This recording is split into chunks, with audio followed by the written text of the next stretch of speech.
Grand rising, everyone. I like coming to live. Spread and coffee. Got my coffee here. Mm-hmm. Yum. Oh, so good. Okay, let's get started. Reading from the Emerald Tablet, Alchemy for Personal Transformation. An amazing book. Read it several times, and I highly recommend that you read it.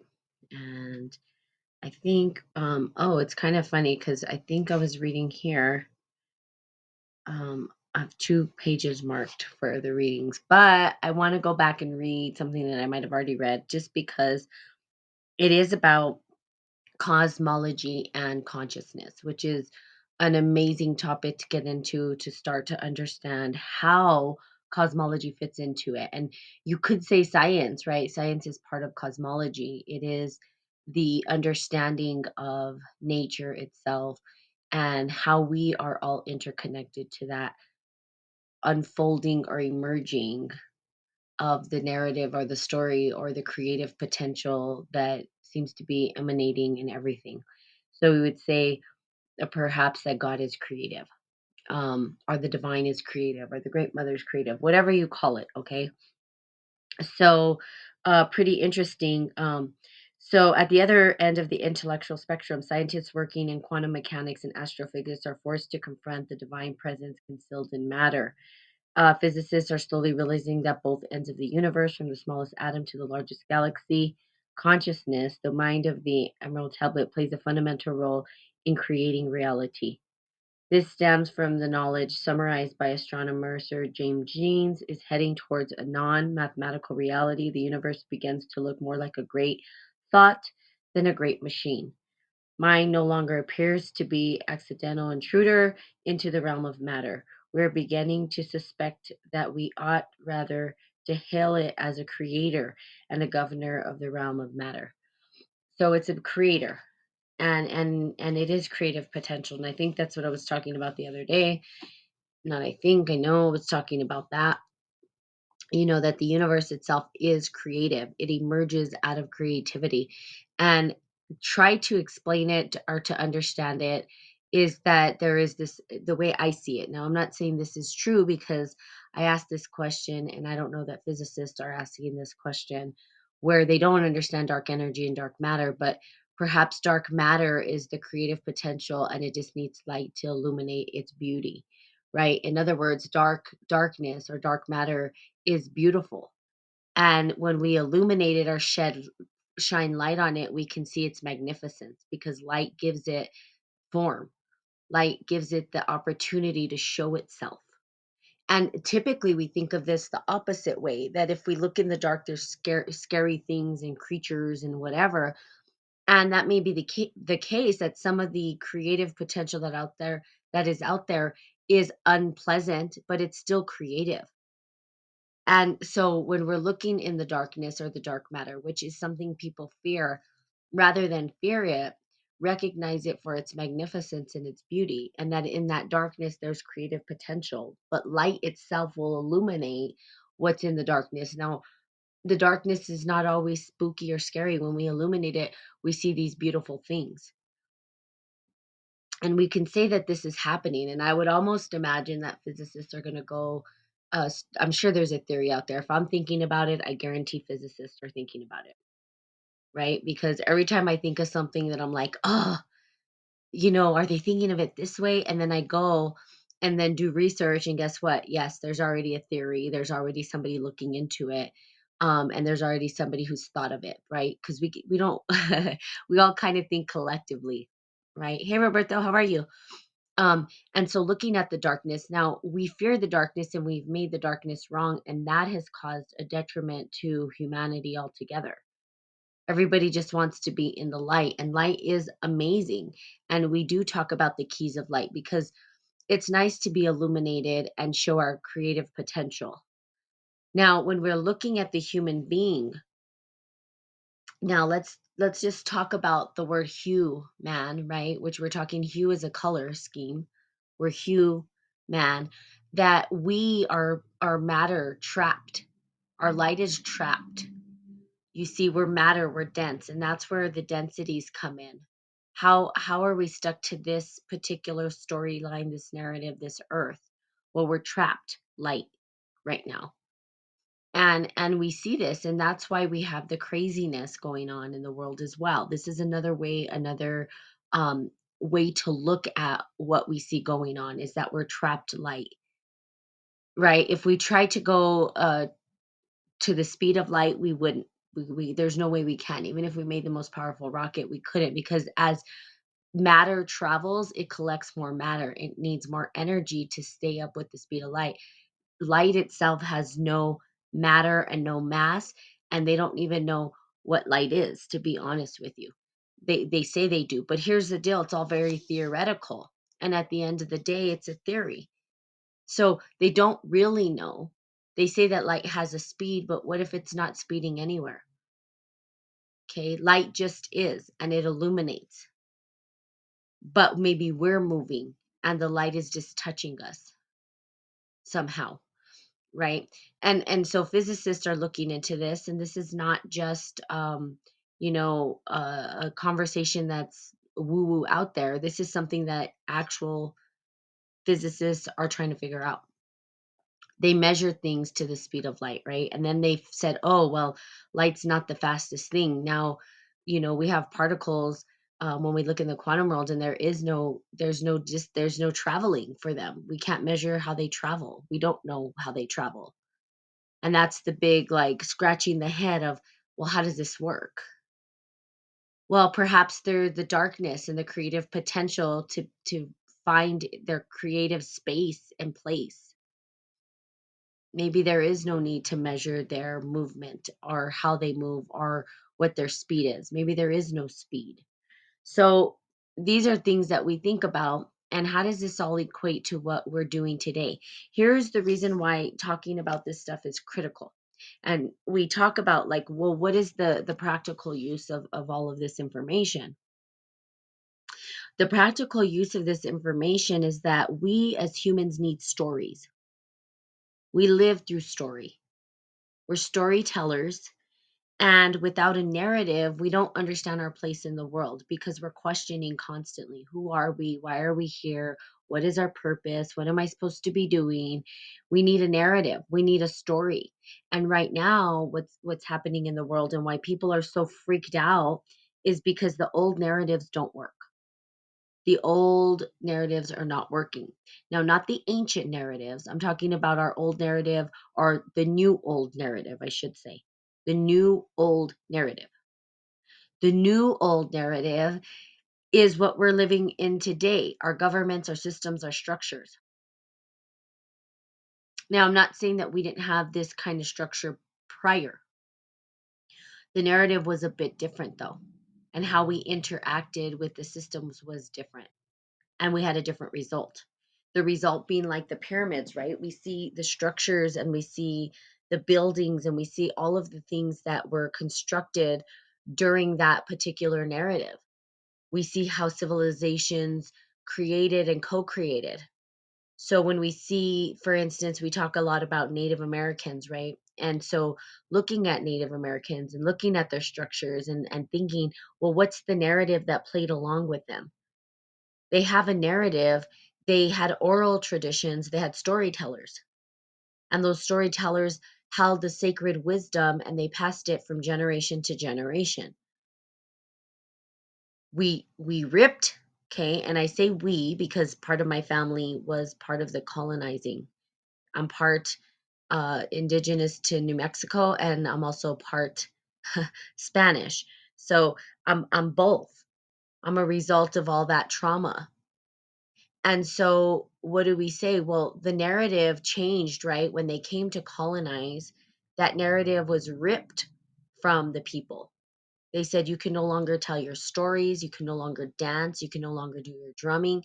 They were ripping the narrative apart, and they said, here's your new narrative. And they fed them a new narrative, which was boarding schools or whatever they were in. And they said, this is the Christian way, this is how we do it. And this is the story you're going to believe.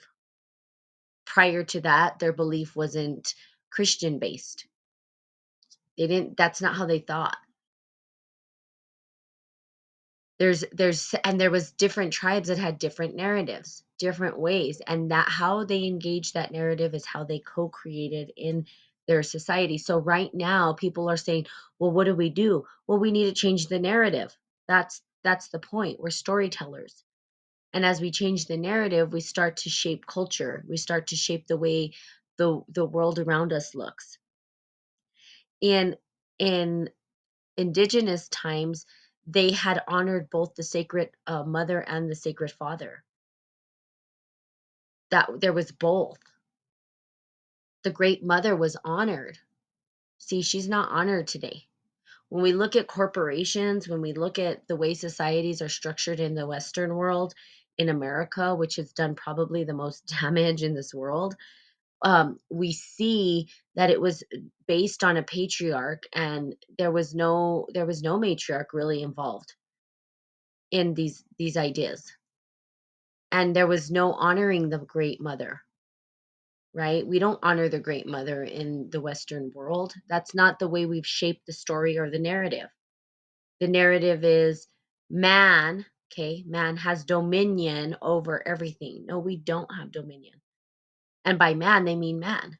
Even women, they're saying they have dominion over women. They don't. And when we start to look at the narrative, we start to say, oh my God, we've totally just took out that women were even worthy of being like a man. I mean, when you look at the storyline in the narrative, what does it do to the woman? Okay. It even puts her under, it's like, whoa, man, right? Instead of woman, it's like, whoa, man. Like, woe to them. That's not the narrative they had in these indigenous cultures. It wasn't that everything came from man. That's not even the case. When you start looking and you start understanding the narrative, which is changing, and this is the reason why we're in this big change and transformation, is because we're starting to look at it and say, yeah, these old stories aren't working. They're not working. We're waking up and recognizing that the story and the narrative doesn't line up with what we see in the world. Now, cosmology and consciousness is another way to look at it. It's a narrative, I think, that can help. I like the narrative. At first, I was kind of resistant because it was science based, but no, it's actually quite amazing, because what it does is it honors both the mother and the father. It says, hey, we emerge from this creative potential. That creative potential had both creative energies in it. And it's an integral approach where it says everything is interconnected and it's not separate. So when we start looking at the storyline and the narrative through that lens, it's kind of awesome because we can replace it. And when we're able to replace the narrative, when we're able to create a new narrative, we can start to heal the earth. So that's why it's important. It's important because we're oral people. We speak, we communicate. We have the need to commune with individuals, right? Together, we come together. We the One of the most sacred things that we used to do as people is sit around the table over food. And why was that so critical? We don't do that. You don't see families doing that as much anymore. I love to do that. I love to sit around a table and have dinner and put away phones and have deep conversations. Those things don't happen as much. People are on their phone, they're not paying attention, they're just eating like nothing. But we're so interconnected to food.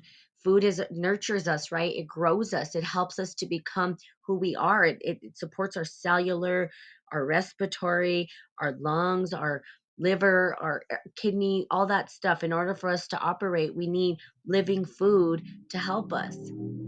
We can't be without it. We can go without it for quite some time, but eventually you'll starve to death.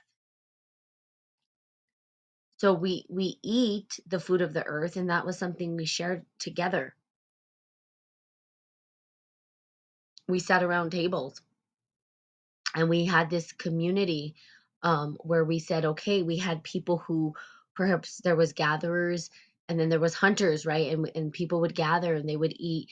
They'd make these meals together, and then they would communicate together, and then they would prep, and then they would sit down and enjoy and be grateful for the harvest, grateful to the earth. Well, we don't do that. We're disconnected from our food. But see, this new narrative can help us be reconnected. It reminds us that we're all interconnected, and that separation of dominion over does no, because they wanted to put man at the center of the universe, and we're not at the center of the universe.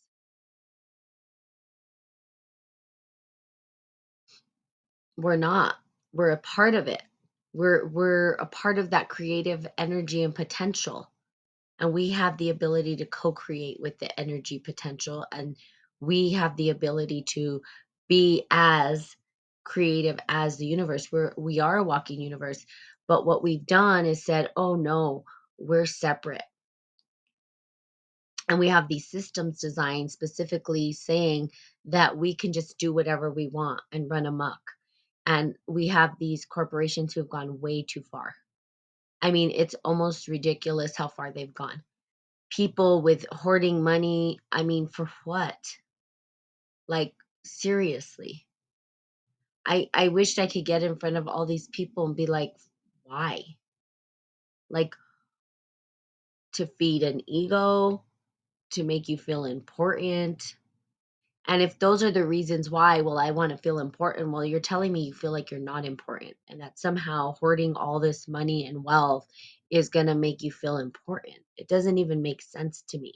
Who does that? When you have a whole world full of resources and you want to hoard them all for yourself. What? And then act like you're at the top of the food chain, really doing a detriment to the entire planet. And this is like a small percentage of people that are raping and pillaging the lands. And we're so far into the system that we don't even know how to get out of it. That's how much trickery and manipulation that's been put upon us. Now we're like, how do we get out? And it's funny, I talk about this all the time.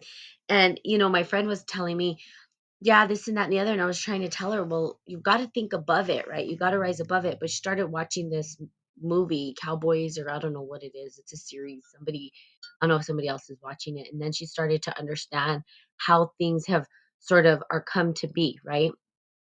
What happened?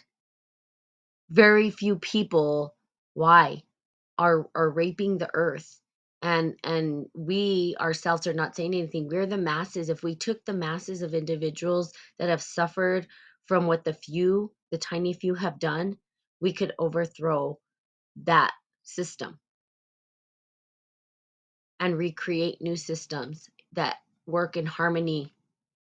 Now, not overthrow in violence, but simply say, no, you don't get to do this anymore. This is not okay.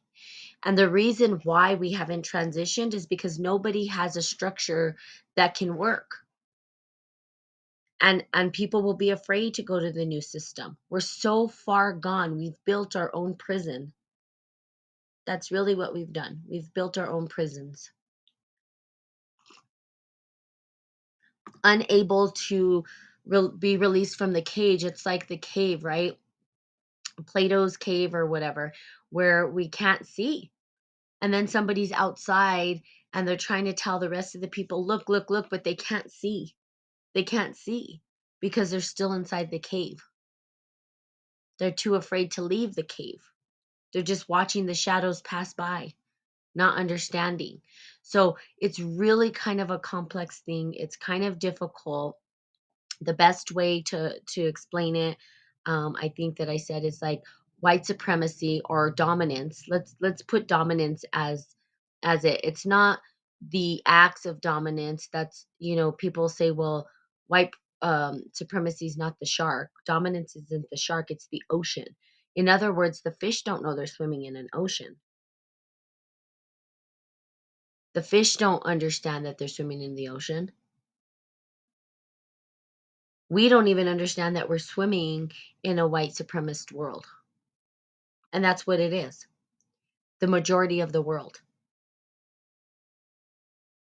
It's not color, it's not a human being, it's not all whatever. People have leveraged that energy and we have something called maybe white privilege, which people don't understand, and it's a hard topic to talk about, right? Because people take it personal.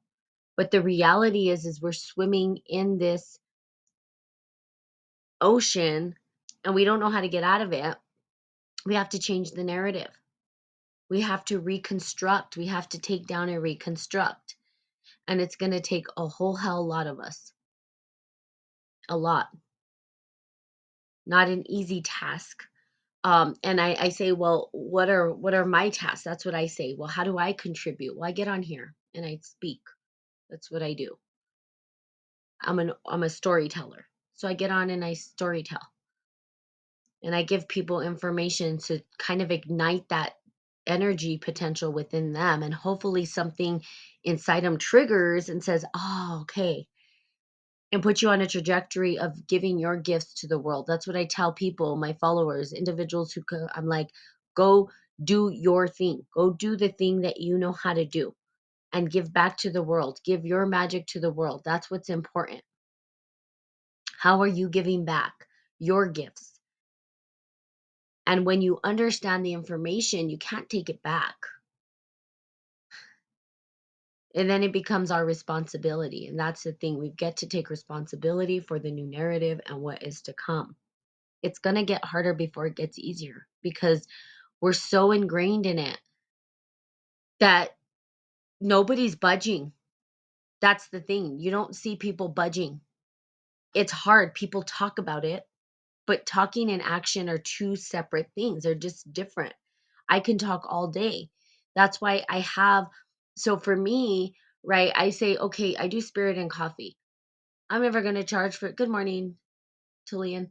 I'm never going to charge for spirit and coffee. At one point, I may ask for donations to keep it going because all of it comes out of my pocket, right? I have to pay for all of the things that are come with it. Why? Because I understand that this information is so important that money doesn't matter.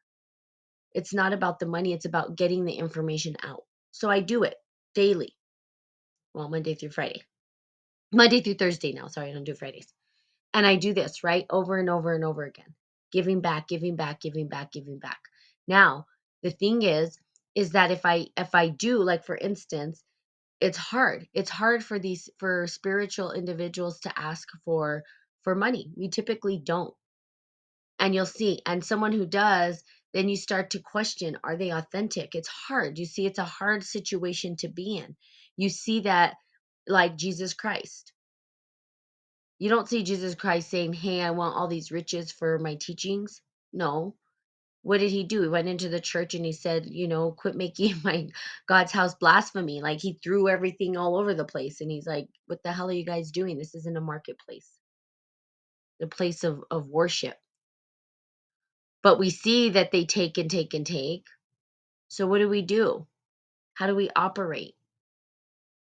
It's pretty complex and it's not an easy thing, right? Most people feel like they can't give their spiritual gifts because they're going to ask for money. Then it becomes a job and they have to work. So when do they find the time to be able to give back? Becomes this very weird thing that we're stuck in. We're kind of trapped, held in bondage. And how do we get out of the bondage? Again, it's the narrative. We have to change the narrative and it's together, united. Now, each individual, do we have one particular way to do it? Not necessarily. Everybody has their own perspective and their own way. But so there's organized chaos. Now, I don't know, we're going into fractals, and I don't know if you guys know about fractals. Um, Christina, you probably would because, Roberto, I don't know if you're still here, because the guy who created the fractals is here in New Mexico. And in fact, he's in Albuquerque and he does something called First Friday Fractals. And all over Albuquerque, we have fractals put up on places because fractals create these beautiful creative motifs. Now, fractals, we're starting to understand that organized chaos is like fractals. So looking at how the pendulum swings, we know that chaos, here's the distinction between the chaos and organized chaos. When we talk about, let's say, a pendulum swinging from side to side, we know that the pendulum itself will create a pattern, right? It'll just go, it's almost like a smiley face, right? It goes from one end to the other. Now, if you put a pendulum on a pendulum and you swing it, we can't predict what pattern's going to arise from it. So organized chaos is unpredictable. We can't predict it, but we do know that there's some organization in the way that it's constructed, and that's kind of like a fractal. And we can see the chaos, but we see that these patterns start to arise. So right now, let's just say we're in organized chaos. And new patterns are going to start to surface, and new narratives are going to start to surface, and all of us are going to have to do it together. And it's going to look messy at first, but eventually a pattern will start to arise from it. Okay. We always sit around the table growing up, just did a seminar on the yoga eating. And one of the suggestions was to create a sacred space for meals. I agree with that totally. That's beautiful. And then also, oh yeah, I love fractals. Never did the Fridays though. So if you guys are ever interested, Tullian, I don't know where you are, but if you're ever interested in coming to Albuquerque, I highly suggest you go to the first Friday fractal. I think they're still doing it. And they play pretty cool rock music, and then they show you fractals in the planetarium. Pretty cool. You get kind of dizzy though, if you're not used to that, because it's like motion.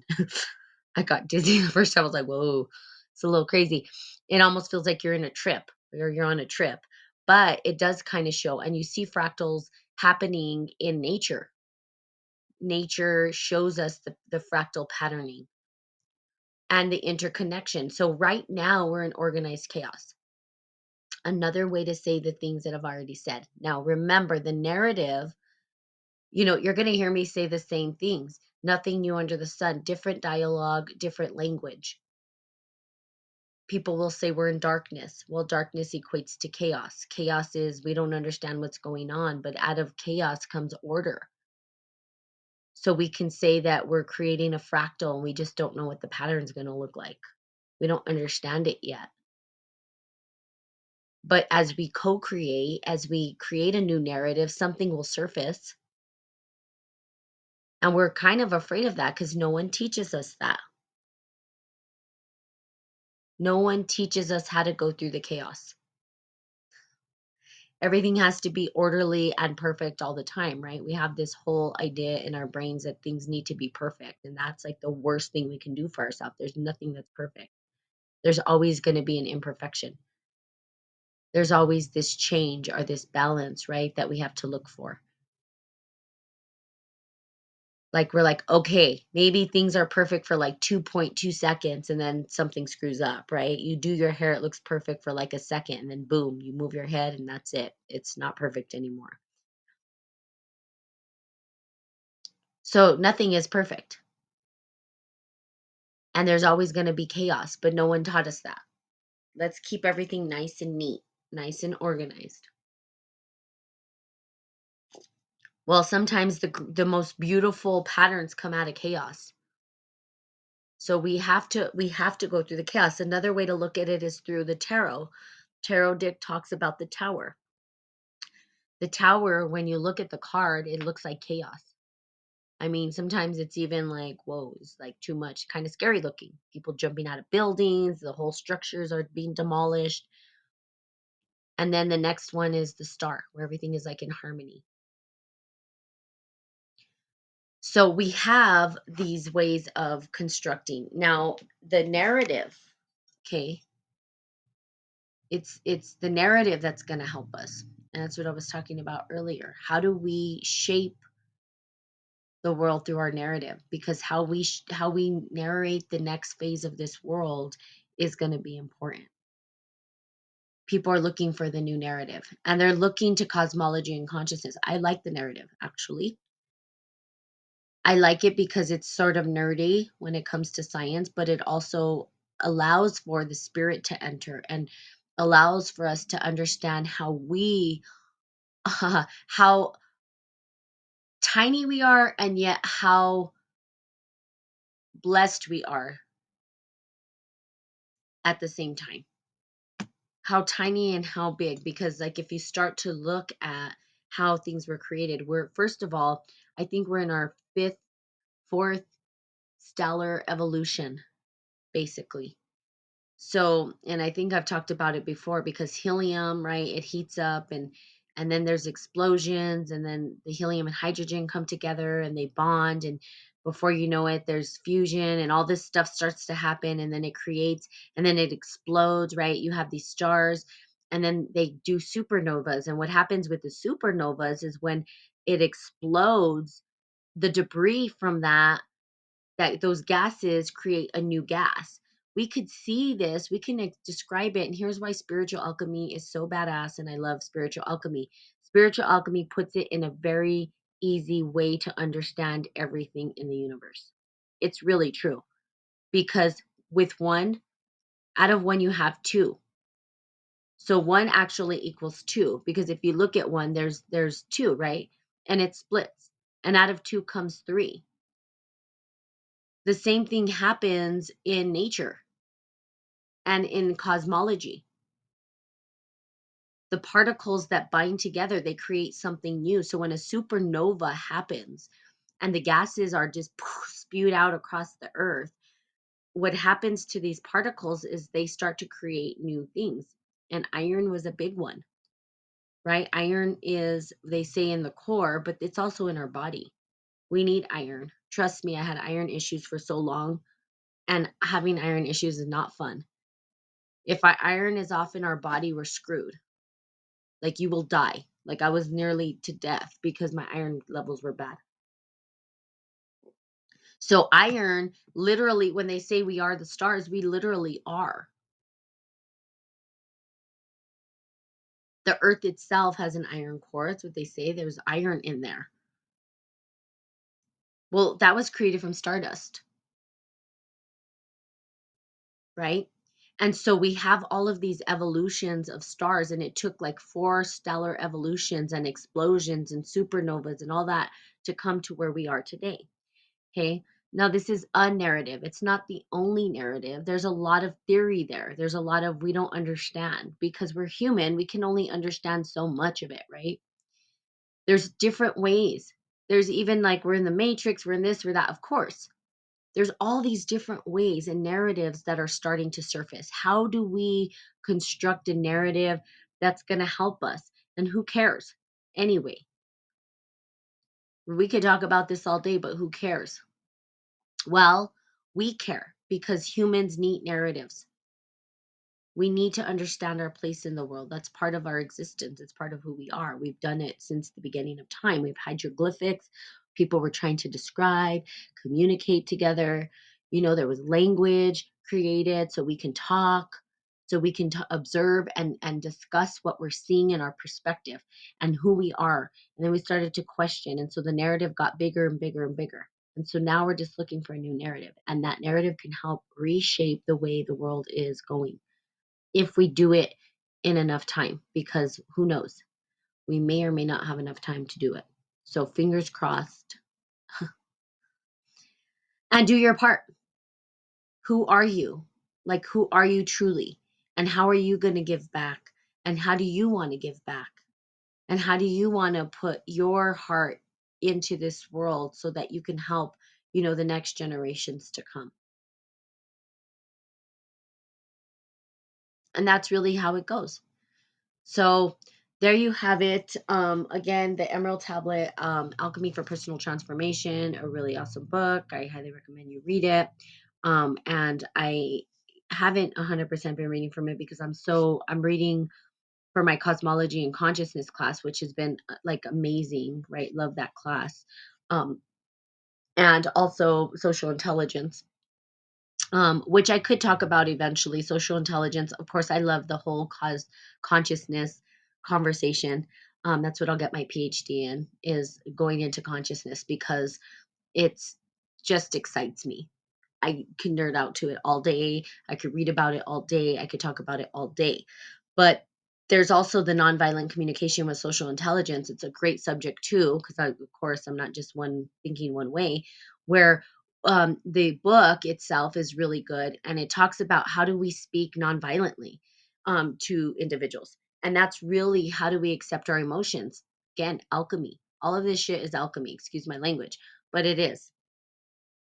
The beginning of time, the cosmology and consciousness, alchemy. If we go into the matrix theory, alchemy. If we everything in every system. If we talk about the construct of America, alchemy. If we talk about Indian Vedas, alchemy. If we talk about Ayurvedic medicine, alchemy. See, you're getting the point here. It's just an umbrella. It's just a way to describe, and as we understand alchemy, we understand other systems. Language, alchemy. Symbols, alchemy. Politics, alchemy. Chemistry literally stole the word from spiritual alchemy. So alchemy exists everywhere. And as we start to understand it and we start to understand how it's applied, we can then become part of the dialogue from a different perspective, not the same perspective that everybody else is speaking from. Most people don't realize or understand alchemy. They don't spend their time learning it. And so they typically will go into these conversations and dialogues and not understand why nothing changes. Well, that's because alchemy is the process of transformation, and most people don't understand that process. Most people don't understand what it means to transform into.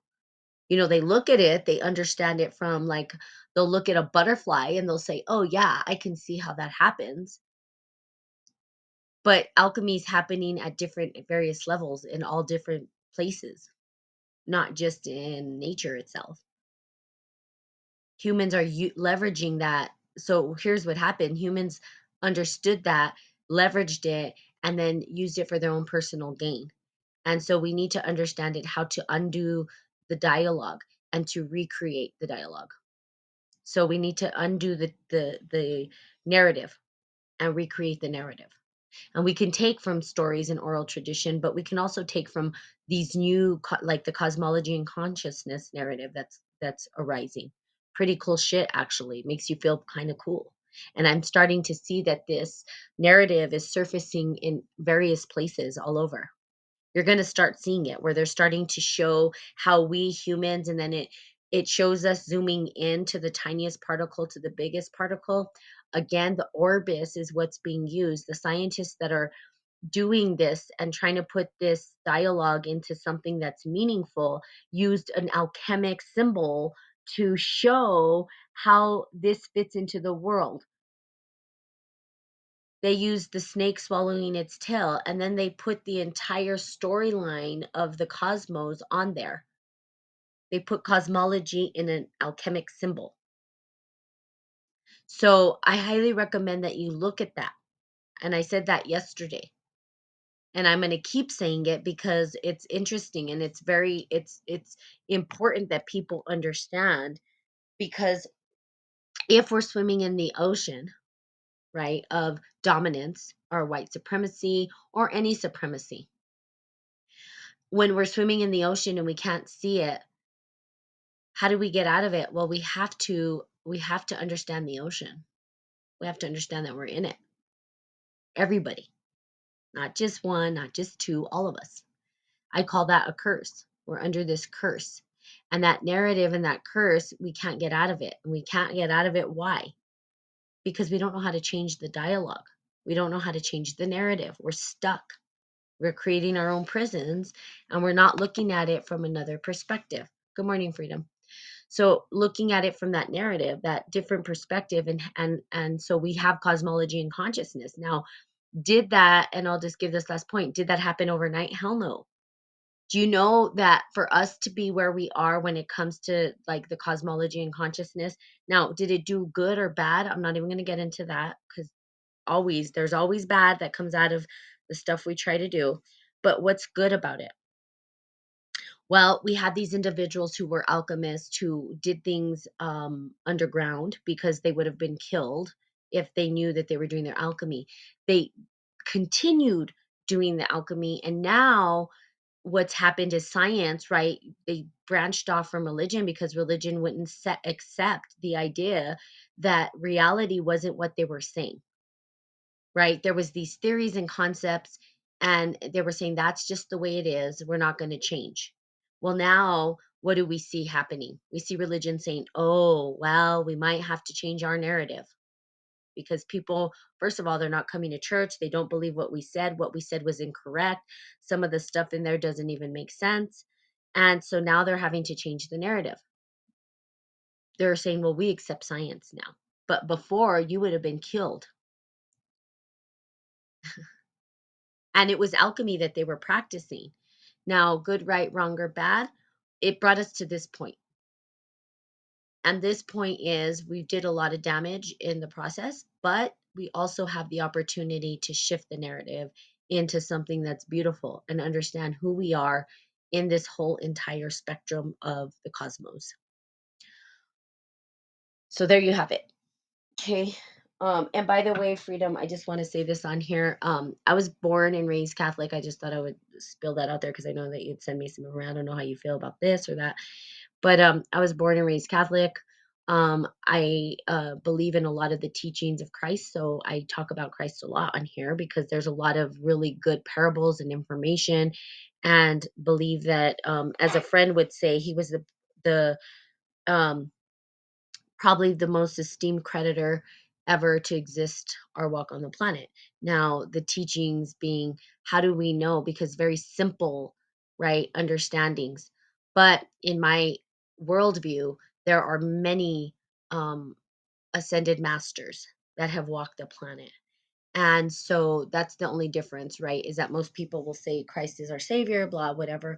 And I'm not saying he's not, and I would never take that away from anybody. Whatever your belief is your belief. No judgment here. Spiritual alchemy is not about judgment. It's just about opening your mind to the different ways of looking at the world. So, however you believe it to be. And in fact, if you look at my website, you'll see that this entire podcast, I had been wanting to do a podcast for the longest time. And it really, the way it started, or the way that I started to be consistent, because I was talking about different subjects, right? I was like, let me get really honed in on the subjects I want to talk about. And spirituality's always been my thing. I've always been connected to spirit. So, and spiritual alchemist. So I'm like, I was reading the Christ Blueprint, which, if you haven't read it, Freedom, 13 Keys to Christ Consciousness, which is a really amazing book. Like, I've read it, I don't even know how many times. In fact, I read it twice on Spirit and Coffee. And that is the book that ignited my reason for being here. And so it really is what is Christ consciousness, and how can we leverage the consciousness of that particular archetypal energy.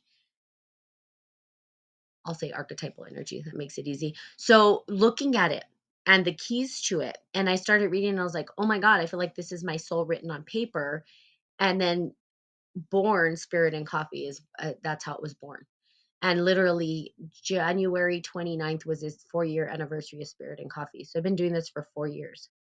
So if you go back, and even on my Facebook page, you can see the first live video, which has changed, but I did it live. I didn't do Podbean. Podbean was a later thing. And so I did my live videos on Facebook and on my personal page to begin with. So it's called the Christ Consciousness 13 Keys, or yeah, the Christ Blueprint, 13 Keys to Christ Consciousness. And I would say that if you get confused, you can go on my website, because I think I mentioned it there that that's how this got started. Also, if you go to my Facebook, you'll see my live videos and my big old face. I always tell people, go see my big old face online, and you'll see that when I started, you can even probably see the evolution of my thought process, because it changes. It doesn't stay the same. Alchemy is about transformation. It's not about being stuck in one place. And I went through so many transformations and changes during that period, during this evolution of Spirit and Coffee. But that book is amazing. So there you go. Hopefully that's a good answer. Hopefully, or hopefully not good answer. Hopefully that answers the question that you had. So there you go. All right. So have a great day. I will be talking to you guys tomorrow.